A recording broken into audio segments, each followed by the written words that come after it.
Hello mga kaludi. Ayan dito kami oh. Yan matitinik to kasi wild blackberry to eh. Ngayon, nung pumunta kami dito, nag-split kami ni Miss Rem doon siya sa kabila. Dito naman ako dumaan. Kasi ito yung breeding ground ng mga pato. Baka may lilipad pa diyan, pastor. Dito may breeding ground ng pato kasi dry dito. Hindi nawawasan ng ulan kasi may mga pine tree. Kasi ngayon, pang-apat na pugad to, tingnan natin. Ayun kung gaano kadami yung itlog niya. Yun oh. Tingnan mo mga kaludi, 2, 4, 6, 8, 10, 12, 14, 15. Ito ang pinakadami so far. 15 na itlog. Tapos tingnan nyo mga kabayan, ito lang yung nakuha namin oh. Mga loads. Isang araw lang to. Ilang oras lang. 15, tingnan mo. O yan o. 15. 15 yan. Kunin na natin. Sigurado balot na to kasi ang ano pastor, di mailhan ba pag balot? Glossy. Oh, yung danlog ba?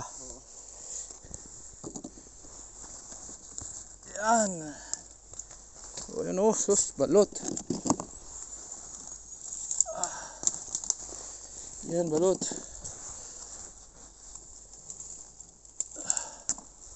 Bababa pa tayo dun pastor mamaya. Batuhin lang natin. Pag may lumipad, alam na. Sakto talaga ang punta namin oh. Timing, nagdilimlim.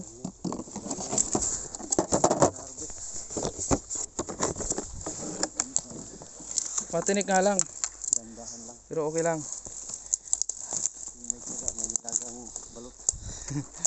So yun, medyo matinik nga lang dito mga lods, pero kakayanin.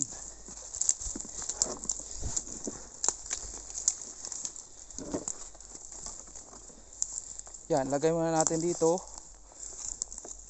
Sigurado safety.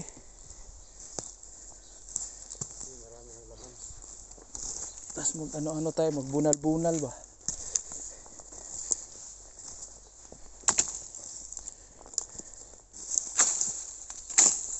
Kasi dyan, meron ako nakita noon eh. Dyan, pastor, bato-batuhin mo nga dyan, pastor. Ayos. Patayin ko muna, mamaya uli. Pag may lumipad.